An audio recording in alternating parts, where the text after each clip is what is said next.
Friday afternoons, we record the Peter B. Collins podcast, and we broadcast the recording live on Facebook. I want to say hello to people all over California and around the country. Holy cow, Joe Lauria has checked in from Iraq. We're blowing up international today.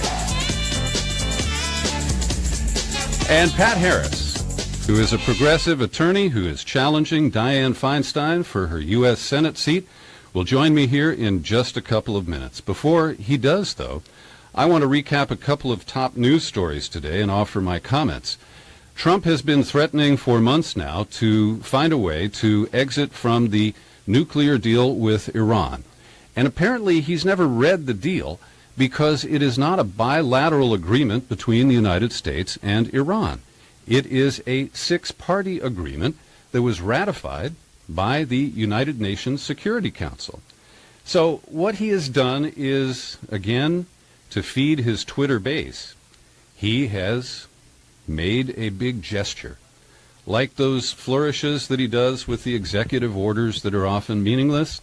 He has announced that he is throwing the hot potato to Congress, just like he did with DACA, and he knows that that can be a way to deflect it from his own plate. So this, of course, the biggest issue that I have is that this sends a message to North Korea that the U.S. will not honor its obligations when it makes a deal with a nation we believe is trying to develop a nuclear weapon.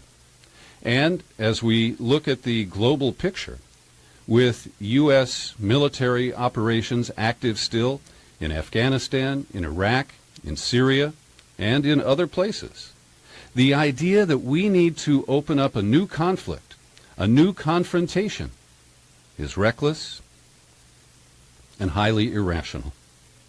So the president gave a speech today. He said, "We will not continue down the path whose predictable conclusion is more violence, more terror, and the very real threat of Iran's nuclear breakout. No, we're going to provoke it." And I offer this friendly rewrite, just eliminating a couple of words from his quote here. "We will go down the path whose predictable conclusion is more violence, more terror, and the very real threat of Iran's nuclear breakout." Because, essentially, Trump is setting the stage for the U.S. to breach this multilateral agreement and, again, really add to tensions in the region and, I think, around the world. He said that we need negotiators who will much more strongly represent America's interest. But I argue that he is advancing first and foremost the interest of the radical Zionist government of Israel. This is Benjamin Netanyahu's agenda. It's not in the interest of the average American. And we've seen how Defense Secretary Mattis, Chairman of the Joint Chiefs of Staff, even the hawkish former Israeli Defense Minister and Prime Minister Ehud Barak have said, this is a very dangerous move, and we should not take this step. So one of the other issues here, as you know if you're a regular listener or viewer, Gareth Porter, the independent journalist, published a book several years ago which clearly established that Iran was bluffing about the nuclear program. And the bluff is designed to prevent Iran from being subject to a nuclear attack by Israel, and also to prevent it from going down the path that we saw with Gaddafi in Libya and with Saddam in Iran, where when they unilaterally disarm, the U.S. often pounces. So the process here is complicated. The Congress has 60 days to amend the law that approved the Iranian agreement. And what Trump is asking for is the equivalent of a side letter. He wants to negotiate additional terms in a unilateral way to remove the expiration date of the deal and to punish Iran for what is called support of terrorism. Now, the more dangerous move that he took today, because, as I mentioned, this deal with Iran is much more difficult to cancel or to step out of, but the president also announced that he is designated, and this gets a little complicated, but he is designating the Iranian Revolutionary Guard as a terrorist group. And what's interesting is the designation is via the Treasury Department, which has looser rules than the State Department's designation of a terrorist state. But consider this. From the Iranian perspective, the CIA, or SEAL Team 6, could be described as a terrorist organization. And to identify a part of Iran's military and claim that they are somehow a terrorist group like Al-Qaeda or the Islamic State is just not coherent. One of the strongest objections has come from the foreign policy chief of the European Union. And if you've seen Federica Mogherini on television, she was on the public TV news hour the other night. She's very bright, very articulate, and quite poised. She said, "To my knowledge, there is not one single country in the world that can terminate a UN Security Council resolution that has been adopted. The President of the United States has many powers, but not this one." And Netanyahu, Benjamin Netanyahu, the Prime Minister of Israel, is about the only cheerleader for Trump's move today. He said Trump has just created an opportunity to fix this bad deal, to roll back Iran's aggression, and to confront its criminal support of terrorism. And he says that's why Israel supports or embraces this opportunity. So this is a very dangerous move by a president who may yet tweet us into a war. You want to close that door, Pat? We'll let Chloe bark in the other room. So I want to get your reaction to this, and you're welcome to call in. I'm going to ask Senate candidate Pat Harris to comment on it in just a moment. But in particular, this idea of declaring that the Revolutionary Guard is a terrorist group is a very, very slippery slope. The other move by Trump is the kind of second punch from what he did yesterday. And consider that the Republicans and Trump continue to attack Barack Obama, saying that he exceeded presidential authority by using executive orders. What has Trump done? Well, he issues decrees with his big signature on them, and, it's all this made-for-TV bullshit. And he, yesterday, signed executive orders to allow the sale of substandard insurance. It will be at a lower premium cost, but when you need that insurance, if you develop cancer or some other life-threatening illness, good luck to you. And these are policies that don't include the protections that Obamacare, the Affordable Care Act, wrote into law. So this, again, is a real problem. It is a setback for many Americans. And I would characterize Donald Trump as the death panel of one. You remember Sarah Palin back in 2008? Said, yeah, you get socialized medicine. You're going to have death panels that decide who gets health care and who doesn't, who gets to live and who doesn't. Well, Trump is doing the same thing, but it's based exclusively on your ability to pay.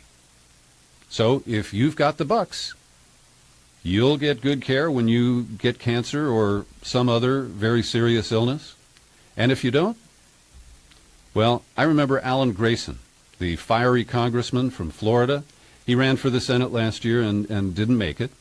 But he stood there on the House floor with a chart that basically said the Republican health care plan is that you may die. And I'm not trying to be overly dramatic, but you can really make these conclusions yourselves. And this is so obvious. So the latest hit to Obamacare is that Trump has announced that he is ending the subsidies that were given to insurance companies to underwrite their presumed losses for covering people who require subsidies to buy health care insurance. And this is something that will really hit the insurance companies and the insurance marketplace in a very vulnerable spot. Now, there will probably be delayed impact because the insurance companies have already had to set their rates for 2018.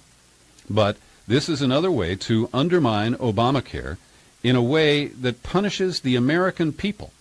The target, of course, is Obama, and Trump is trying to score points with his extreme base, many of whom carry deep hatred for Obama, and some of those people, a subset of them, base that exclusively on race. And so Schumer and Pelosi issued a statement saying that Trump has apparently decided to punish the American people for his inability to improve our health care system. It is a spiteful act of vast, pointless sabotage leveled at working families and the middle class in every corner of America. Make no mistake about it, Trump will try to blame the Affordable Care Act, but this will fall on his back, and they're trying very hard to make sure that this is seen as his fault for the purpose of the 2018 midterm elections. And the other element that Trump put into play yesterday is the expansion of the use of short-term plans, which is presumably aimed at young people who might want to buy a cheap policy for catastrophic coverage and who feel that, then they don't have to participate in Obamacare. Well, these are the healthiest, lowest risk people in the big pool of people covered under the Affordable Care Act, and that makes it more heavily weighted with people who use services more. That drives up the costs, and again, this is intentional undermining of the system that I have never supported. Obamacare was a sop to the insurance companies, the big pharma companies. It was a Republican proposal that Obama embraced because he thought it was the only thing that he could get through the Congress. He never got a single Republican vote for it, and he refused to consider the public option at the time.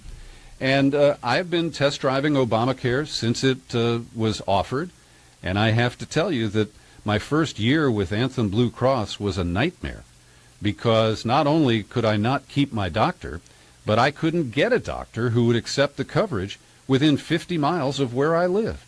That was for dermatology, a very specific example. But it has a lot of flaws, and the other day I referenced a piece that was published at The Intercept this week that really is an honest appraisal of how the Obama plan was to try to bring customers to the for-profit insurance companies, and I believe it's been quite well proven that the for-profit delivery of health care in this country, and health insurance in particular, is a failure. So those are my comments today. Pat Harris, come on in and sit down and say hello to my listeners and viewers, please. This is Pat Harris. He's an attorney from Southern California, and he is the first who jumped into the game to challenge Dianne Feinstein for her Senate seat in the 2018 election. Hi, Pat. Good afternoon, Peter. Thank you for having me. Well, it's great to have you here. Say that again. I had the wrong mic up. Yep. So thank you. I appreciate you inviting me to come here and talk. Well, it's nice to meet you, and thanks for coming to the secret studio. You got to meet Chloe. I got to meet Chloe, which will be the highlight already. So let's start off on health care. What is your position on the best way to deliver health care to the American people? Medicare for all. I don't think there's a better solution. I think Medicare for all, obviously there are going to be problems with any system when you're overturning what has essentially been 60 or 70 years of health care in this country, driven by insurance companies. There is going to be there are going to be problems. But I think Medicare for all allows us to most smoothly put together what is essentially a single-payer healthcare system. So, now, is this a war on the insurance industry? Oh, absolutely. I mean, they're capturing 30% of the healthcare dollar, and you want to drive them out of business? I mean, is this worse than the war on coal, Pat? Or the war on Christmas? I mean, which war do you want? Well, there can't be anything worse than the war on Christmas, obviously. I think that realistically, yes, we're going to go to war with the insurance companies because you know the minute that we actually get close or start having enough votes to get Medicare for all to be considered, the insurance companies are going to go crazy. I mean, we're going to see, if you think Obamacare and the fight we had on that, or the Hillary Clinton's original health care proposal back in the 90s was something, wait till we have this, because you're going to see them go absolutely crazy. Mm-hmm.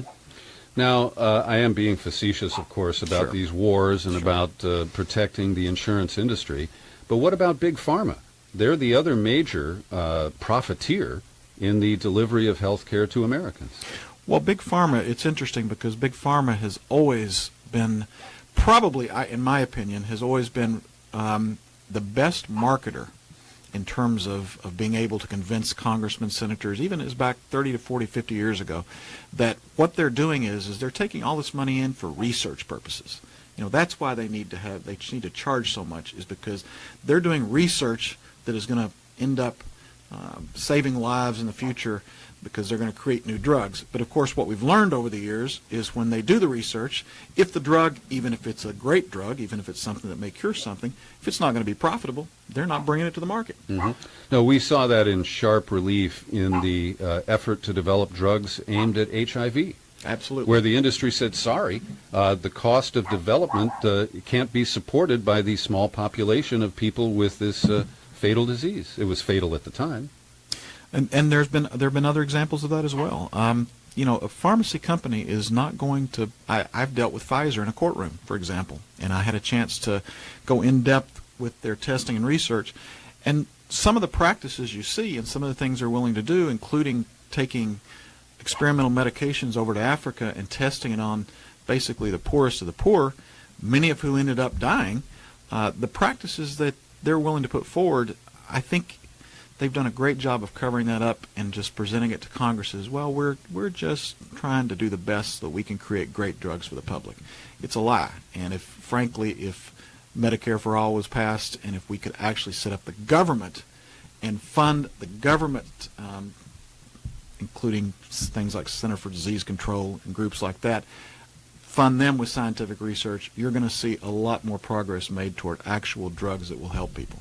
All right, now we've just set you up for failure here, Pat, because you're running for the U.S. Senate in California, the most expensive place to run a campaign.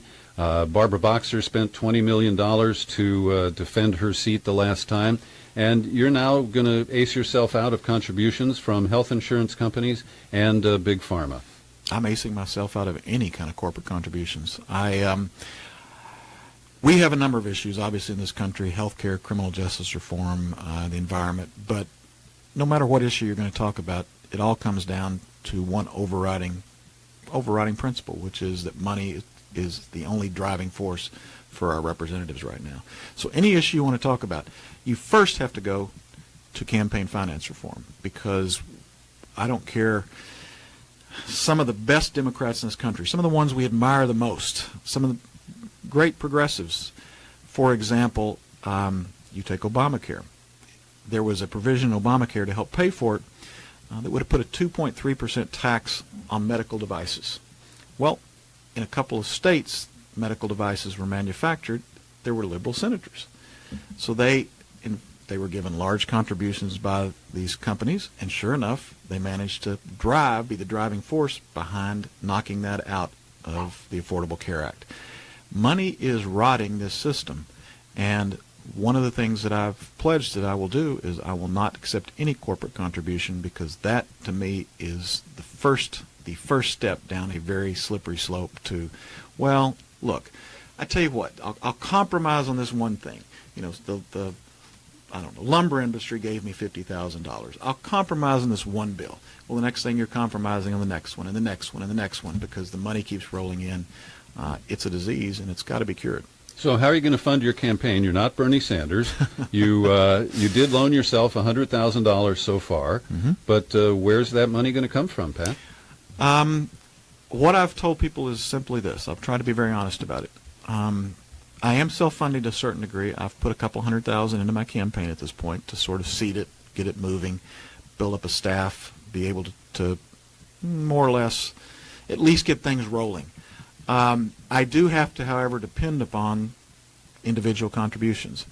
I do have a network of people I've built up over the last 30 years of being in California who are willing to help, who are willing to make individual contributions. But in the end, it's going to come down to individuals who are willing to do very similar to the Bernie Sanders model, $10, $15, $20.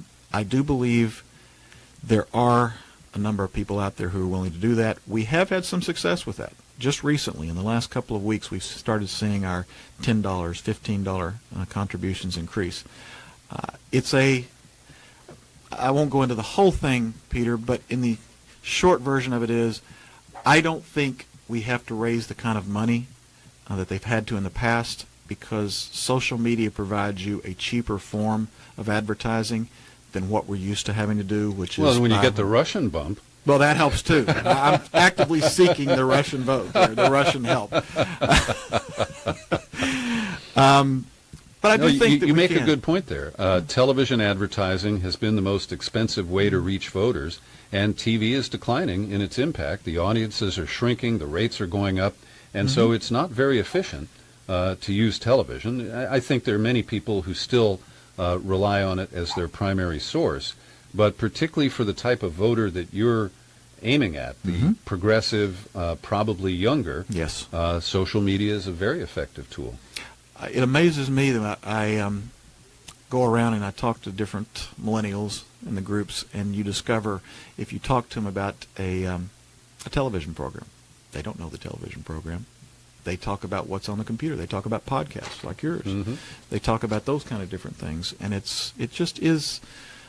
It takes some adjusting, but it is a different world with them. And Pat Harris is my guest. He is a candidate for the Democratic nomination to challenge Dianne Feinstein next year, and it, of course, is the top 2 primary system here in California. We'll talk about some of the potential competitors a little bit later, but I want to invite your phone calls. Wherever you are watching on Facebook, my lines are open for you, and you can talk directly to Pat Harris and aim a question at him. This is your chance to interview him, kind of a job interview. We're not going to ask him to pee in a bottle or anything like that, but you can ask him questions related to what you would like to see in your next United States Senator. Now, Pat, let's talk a little bit about the opening story I discussed on the podcast today, which is Trump's unilateral decision to try to wreck the 6-party agreement with Iran. And as I mentioned, this idea of designating an element of the military in Iran as a terrorist group is a very dangerous innovation and provocation. I think that when we look back 20 years from now at the devastation that the Trump administration has unleashed on this country, the single greatest damage is going to be done in what he's done to the Iran treaty. I think that will have the biggest effect, assuming that it continues along this path. I'm a very strong believer that Iran was on the correct path.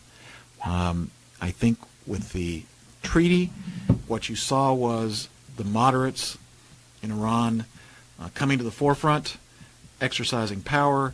Obviously, the last election in Iran, the moderate president was reelected overwhelmingly at a margin much greater than even the Iranians expected.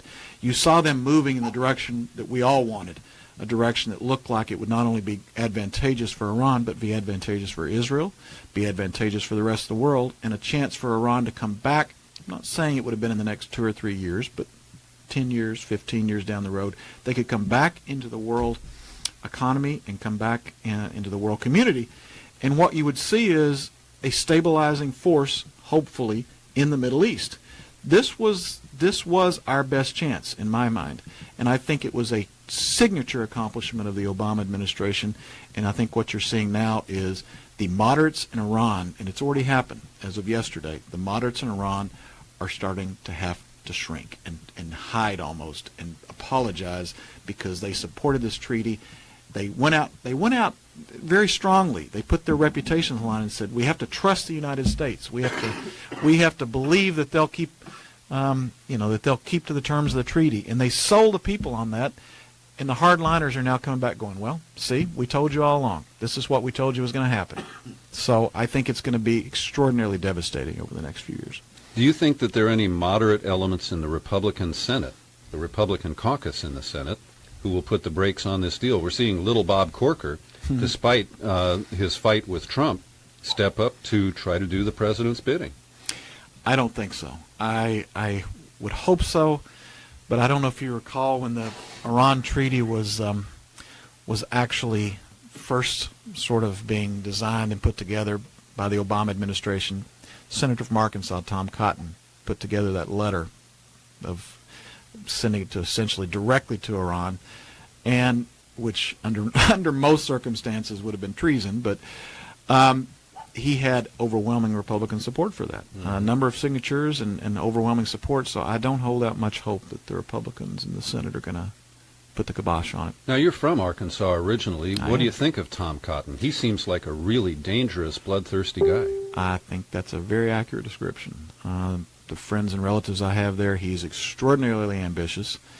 He wraps himself in the flag and religion. He is somebody he was highly educated as a Ted Cruz type, I think at Harvard. He has military credentials, so I think in many ways he comes across as being an ideal candidate for the Republican, especially the Tea Party right wing, and I think he's extraordinarily dangerous. Mm-hmm. So what do you see as the way a Democratic senator could operate in the minority in the Senate with the obvious threats that Trump is provoking? Well, I think that's why I'm running. To me, there are times where I think the Senate operates best compromising and working across the aisle. I think we saw it many times throughout the 60s, 70s, in the last century. I think we've seen it even in recent times that it could happen. I think there is a time for compromise, but this isn't the time. I think you have to make a choice for Senate whether you want somebody who is going to compromise, work across the aisle, which is what Dianne Feinstein prides herself on, or you want somebody to fight. What I've done my entire career for the last 25 years, every single day of my working life, I've gone into a courtroom and fought. That's what I do. I've had people spit at me, throw things at me. Oh, bless you. Excuse me. That's okay.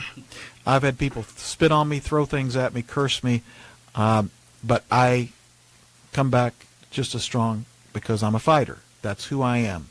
I believe that at this point in our country's history, what we need, Dianne Feinstein specifically said she's not a rabble-rouser, she's not somebody who's there to beat her chest or whatever. I think that's wrong. We have to have rabble-rousers. That's who we need right now. She said specifically, well, what can one senator do? Well, I think you've seen what Senator Elizabeth Warren has done for income inequality. I think you've seen what Bernie Sanders has done for single-payer health care. You've seen what one senator can do if they're willing to stand up, if they're willing to go out and really push and be strong and fight. You can see what one senator can do. That's what I think we need, even though we're in the minority. Look at just what, like I said, Elizabeth Warren, Bernie Sanders, look at how they've moved the needle, even in the minority, toward discussions, toward income inequality, and toward single-payer health care. One senator can make a difference. Pat Harris is my guest here on the Peter B. Collins podcast. We're live on Facebook. We've got some viewers. I want to invite you to call and talk to Pat. You can offer a comment or a question right now. And I do apologize for my cough. I've been fighting it for a couple of weeks, and the smoke that we are ingesting because of the wine country fires has really caused me problems this week. Let's turn to that for a moment, because the damage to Northern California is in the tens of billions of dollars. And because Governor Brown signed the package of bills, including the sanctuary state, do you fear that Trump will try to play games and take retribution against California the way he has shown callous disregard for the relief efforts in Puerto Rico? It would not surprise me in the least, simply because the accounts you read about his past behavior before he became president and as a businessman, he was very petty. He was somebody that sought retribution against anyone who dared challenge him. For example, his favorite tool was when laborers or anyone actually challenged him about wages that weren't paid, the first step was to go to court and sue him. Mm-hmm. He is clearly very petty, and it would not surprise me in the least if he took it out on California, based on just the fact that obviously overwhelmingly we voted against him. Mm-hmm.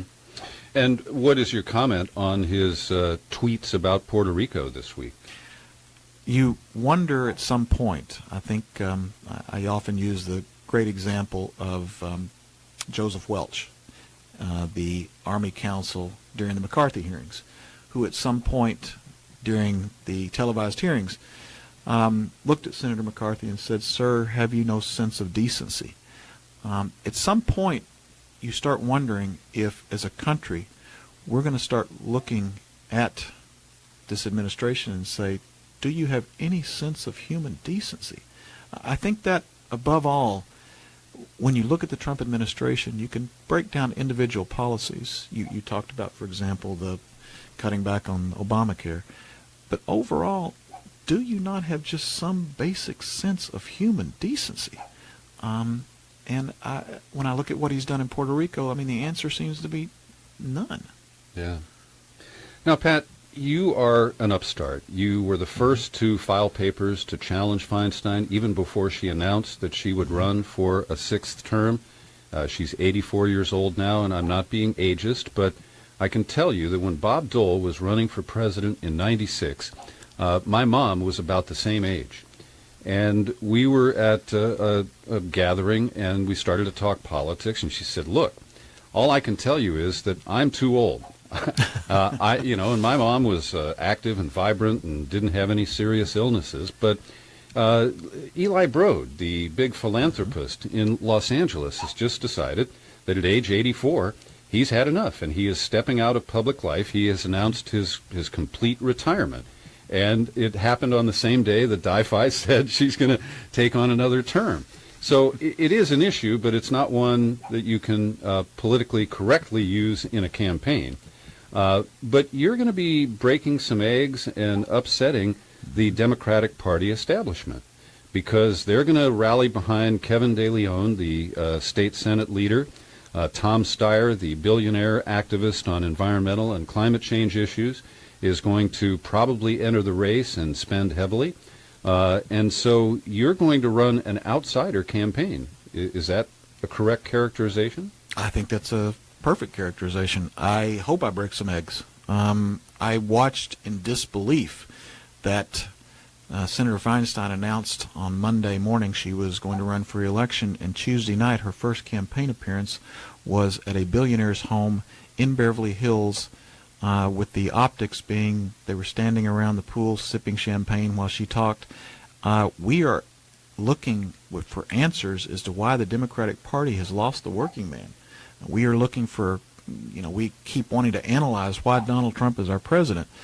I can tell you right now, while she was sipping champagne by the pool, I was out in Sonora talking to residents who sat there and said, they don't talk to us. The Democrats don't ever show up. They don't even address our needs.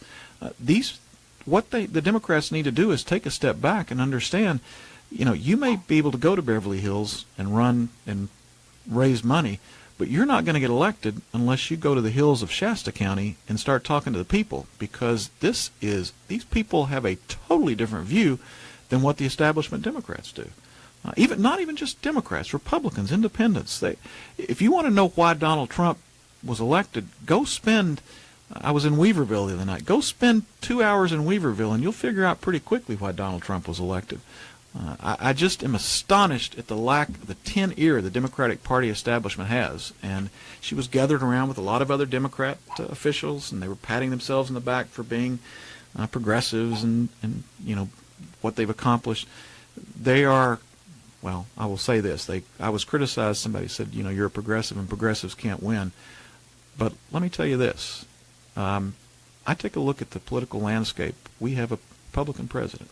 We have a Republican Senate. We have a Republican House of Representatives. We have Republican governors in the vast majority. We have Republican legislatures. What exactly is the Democratic Party winning? Well, Pat, let me take that a little further, and I'll explain that I left the Democratic Party about 20 years ago. I'm one of those independents, they call us NPP, no party preference. I don't know who made up that tag. But I submit that the Democratic Party and actually the establishment of the Republican Party are both badly broken. And I think that the effort to hoist Hillary Clinton over the finish line really showed the weakness of the party and its vulnerabilities. It is the number 2 corporate party. Yes. And, we used to think of Avis and Hertz as number 1 and number 2, and Avis was trying harder, right? But, just look at what Schumer and Pelosi have put out, a better deal. It is so lame, and they're afraid to champion abortion rights. Yeah. They've decided that the polls show that that's not going to get them where they want to be. They are very careful about challenging corporate interests, and the we see the Dodd-Frank bill under attack, but it was a watered-down piece of legislation to begin with. Yes. And, Obama should have set an example. There was a point where the government loaned Citibank, I think it was somewhere around $25 billion, and its market cap had dropped to about $25 billion. And we could have nationalized Citicorp and set an example about these bad actors in the financial sector. Obama, obviously whiffed on that. But, Sanders and Warren have articulated the real problems with Wall Street. And, what we saw was the Democrats rally around and say, oh, you don't want to see Hillary's speeches to Goldman Sachs. Don't worry about that. Here's this evil, bonehead over here, Trump. The Democrats have been running since 2000 simply by saying we're not as bad as the Republicans. Yeah. The greatest political poll I ever saw was 1984 when Reagan was running for re-election against Walter Mondale. And pretty much when they went down every single issue, the Democrats came out ahead. Pretty much everyone opposed Reagan's policies, almost down the line. And then it got to the question of, will you vote for Ronald Reagan? And yeah, a majority said they would. And the question is, why? And the answer is because he stood for something. They didn't agree with what he stood for necessarily, but they admired that he actually stood for something. The Democrats can't learn that lesson. They can't seem to get over this concept of, we've got to try, okay, this week this is popular, we better run over there. This week this is popular, we better run over there. Okay, this group over here has money, we'll kowtow to them.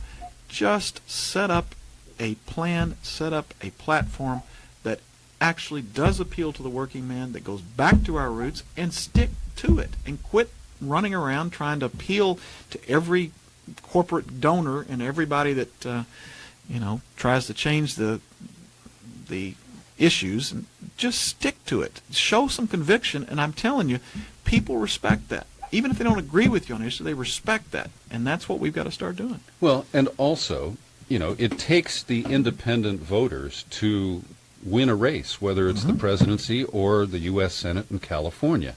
And I believe that there really is no such thing as the political center.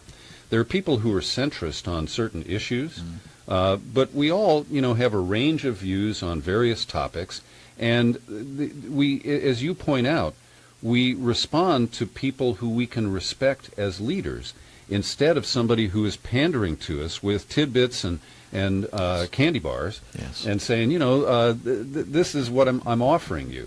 And I think of 2004, when John Kerry got the nomination at the convention.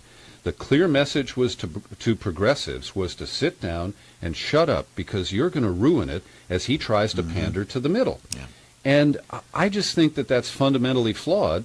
But, we have campaigns that are driven by pollsters and technicians now, and we often miss the human element and what really connects people to a potential leader.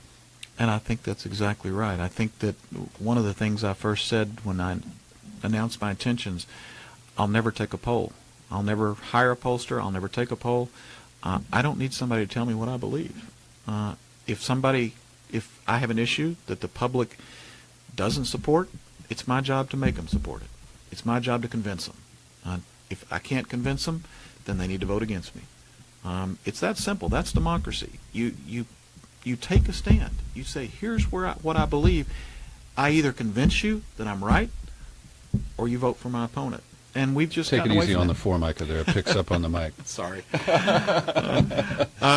But that's the very essence of democracy, and we've gotten away from it. Where okay, if you don't agree with me, then I better change my position. I better move towards you. My guest is Pat Harris. He's a progressive candidate for the U.S. Senate, challenging Dianne Feinstein in the 2018 election cycle. He's here for another few minutes, and I'd like to take a call or two, but that means you've got to get on the line right now. So call in. Here's the number, 415-455-0102. That's 415-455-0102. I'd like to hear from you. Now, Pat, one of the biggest problems domestically is the opioid crisis. And I have to say that the Obama administration did not address this growing threat. And I consider pharmaceutical companies to be complicit. I don't understand why doctors did not catch on sooner about the addictive nature of OxyContin and its related drugs. I am very much in favor of pain relief. I have great compassion for people who suffer chronic pain. But the idea that we have allowed millions of people to get addicted to these pharmaceuticals, and then when they are cut off, they shift to street drugs like heroin and the deadly drug fentanyl. We really need to address this. And we have a guy like Jeff Sessions who thinks that you can, lock people up to prevent them from becoming addicted, that by, offering strict punishment, that is going to deter people. We know that prohibition doesn't work. Just look at marijuana. So what is your approach to dealing with the opioid crisis? Well, I'd say two things. The first thing, I think the reason that we have a crisis is because, again, it goes back to the Democratic Party not paying attention to its own constituency, what used to be its constituency. Places like the hills of Arkansas, where I grew up, and the Kentucky, and Ohio, the hollers of West Virginia. Exactly. Mm-hmm. I think what you find is they weren't paying attention because there were no donors there. That wasn't where the money was. Yeah. So I think it snuck up on them because they just weren't paying attention to these people. But secondly, as someone who has a background, I've done 25 years of criminal defense and civil rights work. I have seen that locking people up with drug problems is about the stupidest single thing you can do. It makes zero sense because what you're doing, first of all, guess what? They have access to drugs in prison. It's not getting anybody better. You stick them in there for, 4 or 5 years. They do drugs for 4 or 5 years. They come out. They're no better. They go back into society. What do you think's going to happen? We have always needed to make it so that people who had either alcohol issues or drug issues were treated like they're treated in Europe. It's a separate issue. It is not a criminal issue. It is a rehabilitation issue to try and help them. And I cannot emphasize enough what I've seen personally, that there are possibilities for rehabilitation. There are possibilities to get these people off of opiates, to get people off of heroin, to get people off of alcohol. There are ways to do this. Rehabilitation does work, but it's not going to work unless we fund it, number one, unless we get an administration that actually understands it. One of my biggest regrets about the Obama administration is that the president, he could have even done it on his last day of office, could have changed the schedule for cannabis, for marijuana, under the Drug Enforcement Act. And just by, bringing it down even 2 levels in the chart there, it could have opened up the opportunity for banking in states where weed is legal. It could have done a lot. Now, I credit Obama with recognizing the over-sentencing of people for crack. That's Joe Biden's legacy. And the people who were convicted, particularly for nonviolent drug crimes. He commuted the sentences of hundreds of individuals, and I commend him for that. But he didn't take that final step, and now we're left with Jeff Sessions, who is threatening to crack down on the states where voters have legalized marijuana, either for medical or for adult use. How would you address that? Well, first, I got to say that the thing that is distressing, most distressing, and I do agree with you that I think the Obama administration really missed the boat on this. We are dealing with marijuana we have been dealing with marijuana by putting in mandatory minimums in many cases, putting people in jail for 10, 15, 20 years, while we just finished, when Obama came into office with his Justice Department, while they refused to actually go after Goldman Sachs, refused to go after the Wall Street crowd who had almost wrecked the economy and who had carelessly, without any desire or any concern for the public, committed criminal acts knowing that what they were doing was criminal. We don't even bother to try and prosecute them. Instead, we spend our time and our resources going after marijuana dealers, marijuana users. It's extremely disturbing, and it's obviously gotten worse. I think that we are going to have to fight Sessions on this tooth and nail, because we cannot allow the public supports this now. I mean, even in rural states, even in red states, they support the legalization of marijuana to a large extent, and they certainly support lessening the sentences. Mm-hmm. Now, Pat, one of the issues that I'm really passionate about, and I'm just going to put it to you bluntly, the way I Sure. have to Mike Thompson, who sits on the Intelligence Committee, Mm-hmm. and Nancy Pelosi, the Democratic leader, I want my goddamn Fourth Amendment back. You know, I got to say something. This will shock people. We actually lost in the Supreme Court probably one of our biggest advocates of the Fourth Amendment, and that was Anthony Scalia. Of all the strange things, I mean, obviously he was extraordinarily wrong on everything else, but he did actually, on the Fourth Amendment, he was pretty good on it. There was a number of things. The Fourth, actually that and the right to confrontation, Scalia was actually pretty decent on, wrote some good opinions for us.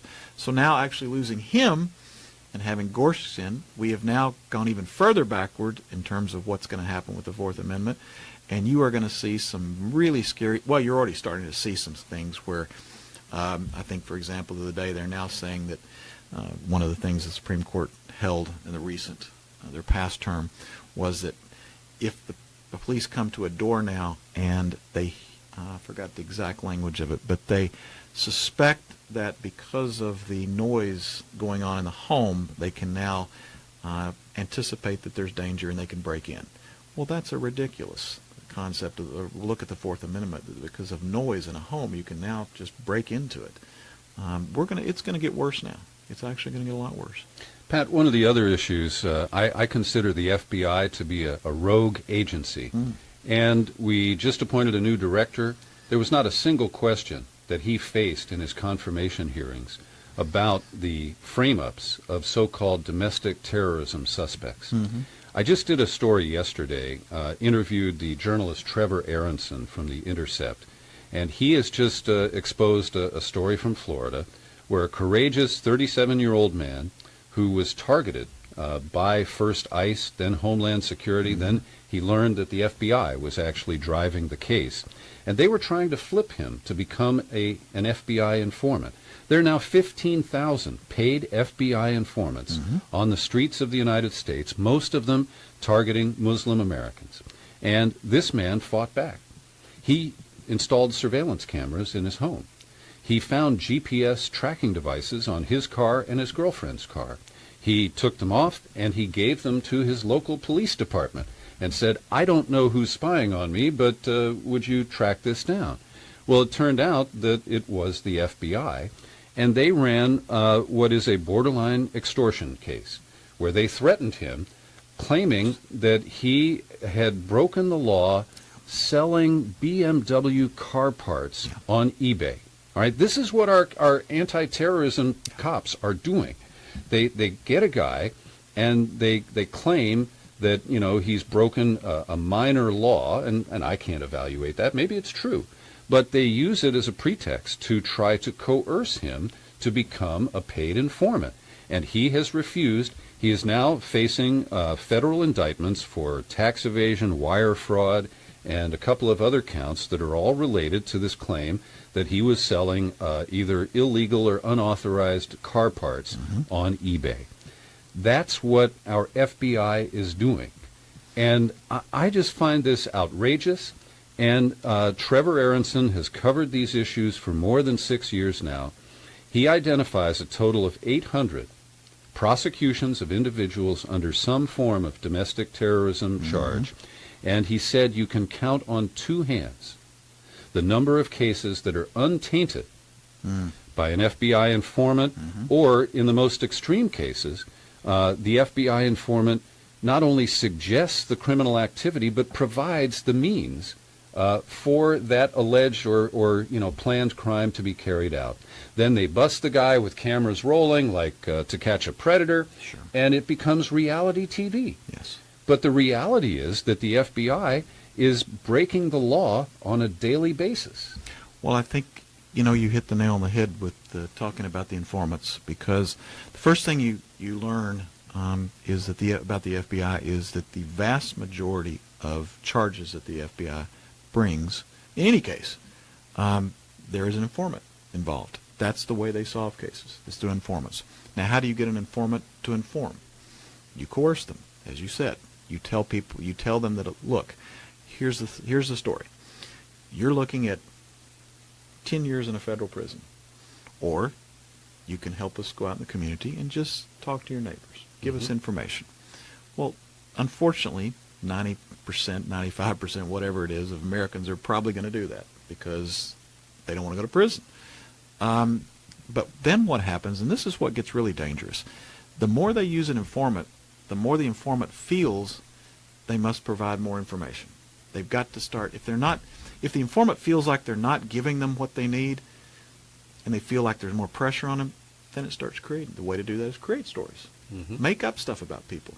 And you start seeing, I have in my work, I have seen over the years things that were just blatantly ridiculous that informants have made up, things that they've said.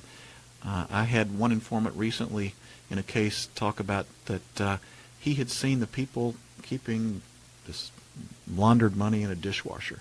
He'd actually seen it in the dishwasher. And it was funny because... I keep mine in the freezer. I like cold cash. Well, it was funny because we actually brought in the mother-in-law who was living there, who spoke a different language, and she was very... she didn't even know the whole situation. But we asked her if she was using the dishwasher daily. Oh, yes, I wash the dishes in the dishwasher 2 or 3 times a day. Well, that is what you call really laundered money. Just silly things like that, but that's what informants do. Yeah. My bills smell like Cascade, too. So, Pat, tell us a little bit about you personally. I know you picked up a law degree at Ann Arbor, University of Michigan.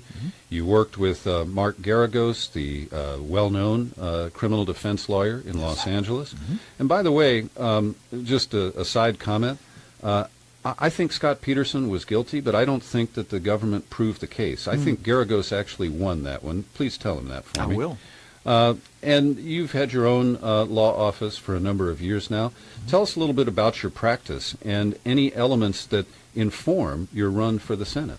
Well, I think the thing that's probably the most informative about my past is I have from the very beginning, when I started practicing law, I've been lucky to be involved in a number of high-profile cases. But the first one was it actually showed up in my house because I was engaged to Susan McDougal, who you may remember from the Whitewater days, yes, and the Kenneth Starr witch hunt. Now let's help people because we may have some younger listeners and viewers who don't remember Whitewater.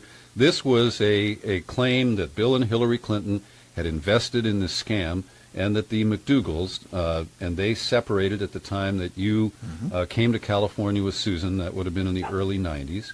But it was the pretext for the Kenneth Starr investigation, which ultimately ended up with the Monica Lewinsky case, which hardly originated with Whitewater. There were no stained dresses in Arkansas that I recall.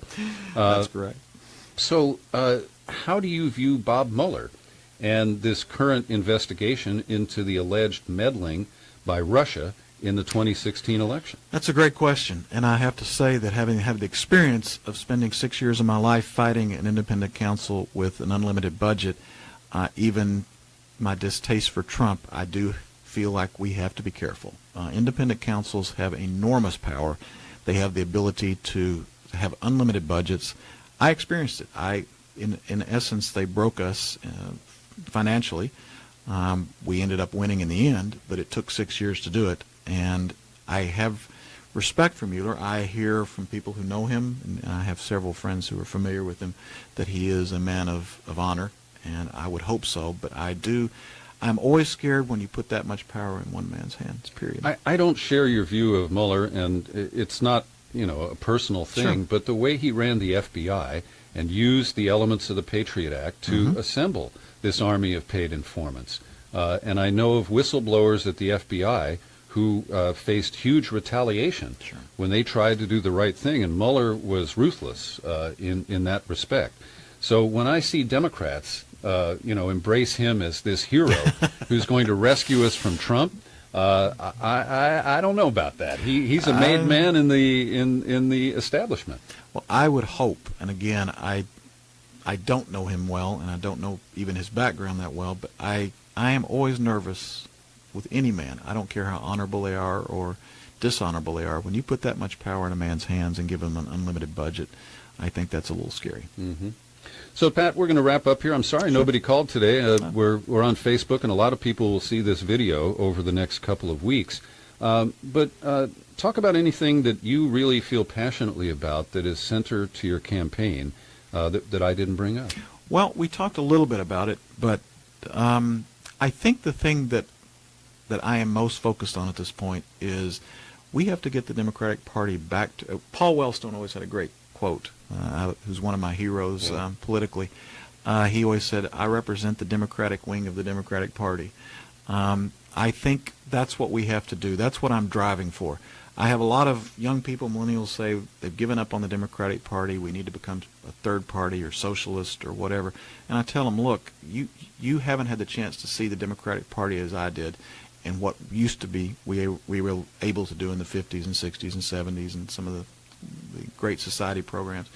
I want to get the party back to that, but we're not going to do it by having fundraisers in Beverly Hills. We have to get out. The rural counties in California, you go around, I've been doing a tour of the state, and you talk to these people, and they look at you like, I'm just a candidate. And they look at you like, oh, my God, you're here. They haven't seen Senator Feinstein probably since the day she was elected. The first time. Mm-hmm. They haven't seen their governor. They haven't seen anybody because no one comes to talk to them. It's very frustrating that the people that we supposedly as the party represent, we're not even talking to. We're too busy talking to ourselves and patting ourselves in the back for being great progressives and at our parties in Beverly Hills. That's got to stop, and that's really where I'm coming from. All right. Well, Pat, it's great to meet you. Thanks for coming by today. Thank you. And we will share this video and the podcast far and wide.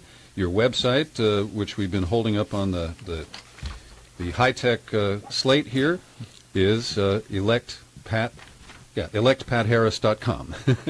And you can visit there. There's some videos you can watch about his positions on the issues.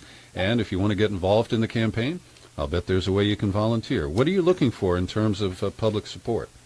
I think the main thing we're looking to do is we're asking people to do two things. We're asking people to obviously talk to their friends, their neighbors, because I'll give you a very quick story. I was introduced the other night at a function. The person says, please welcome Tom Harris.